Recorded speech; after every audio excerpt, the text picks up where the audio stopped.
Welcome to the Explainer, everyone. I'm Dr. Kim. Today, we're jumping right into a complete cinematic experimental video looking at the effect of fertilizers on plant growth. Now, just like you and I need a balanced diet to thrive, plants absolutely need food to grow, produce fruit, and, well, just survive.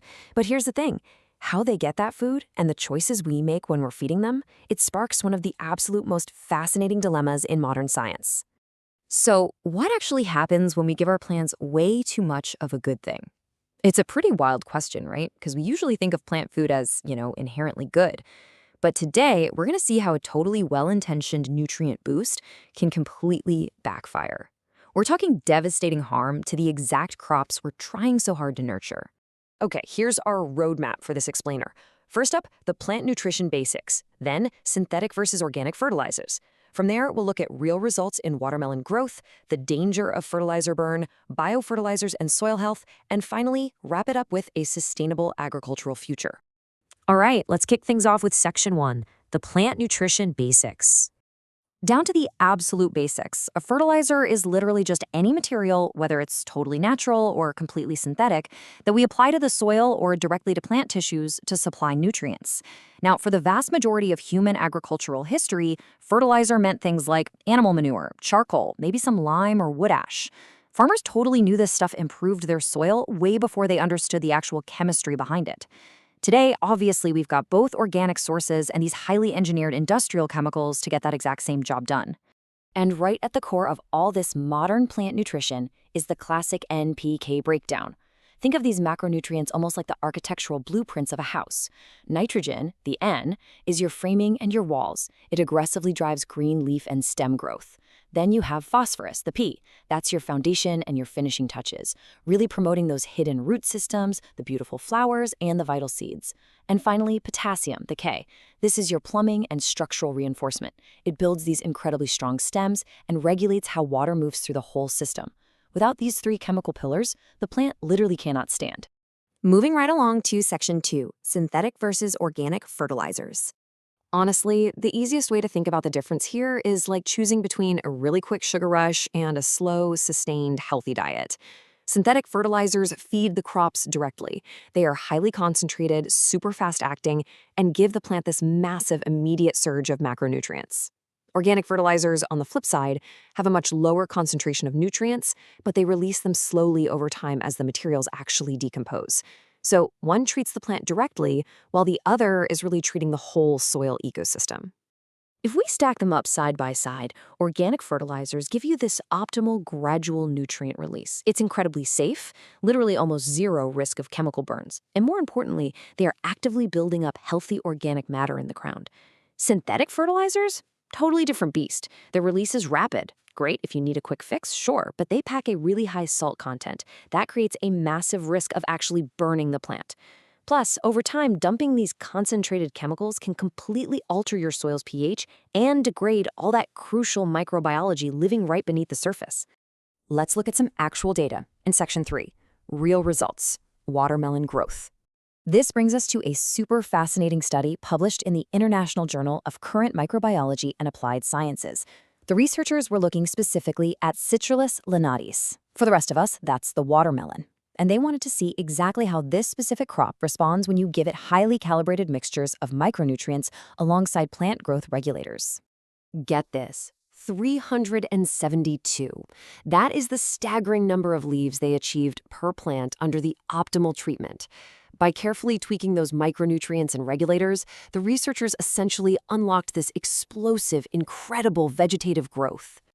And the why behind this is just so cool. Look, NPK always gets all the glory, right? But micronutrients like magnesium and iron act as these powerful catalysts behind the scenes.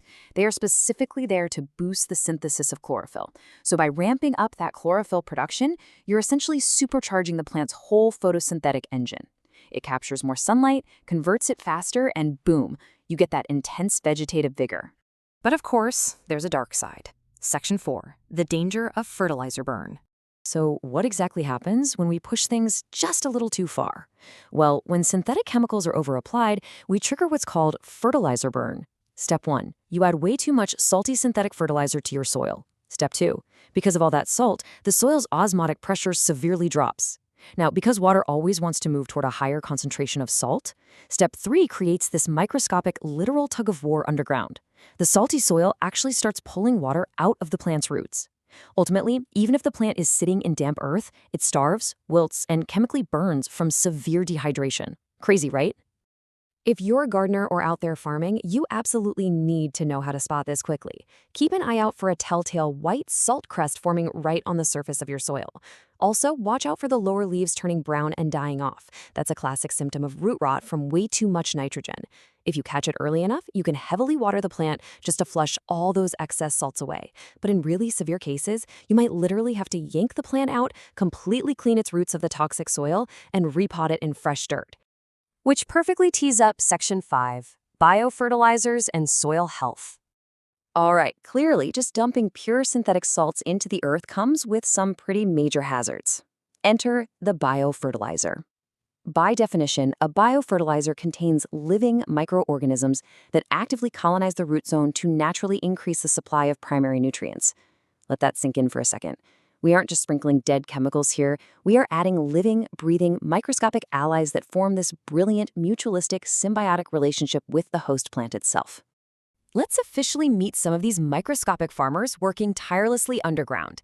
You've got rhizobium bacteria. These are absolute superstars. They pull nitrogen straight out of the thin air like a magic trick and fix it right into the soil. Then there's mycorrhizal fungi. These basically act as a massive, sprawling extension of the plant's root system to promote phosphorus availability.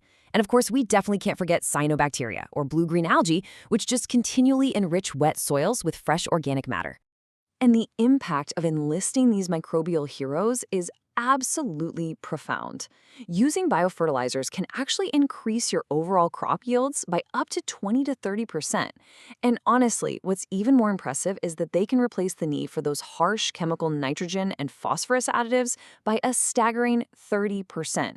You are literally getting more food simply by stepping back and letting nature do what it does best. Bringing it all together now, Section 6, a sustainable agricultural future. As this excerpt from the academic text highlights perfectly, there is a massive, urgent global need to integrate biofertilizers into our standard farming practices. The really hard truth here is that the prolonged, exclusive overuse of pure chemical fertilizers is causing irreparable damage to our ecosystems. It degrades the structure of the soil, pollutes our water systems, and completely disrupts the natural microorganisms that actually keep our earth fertile in the first place.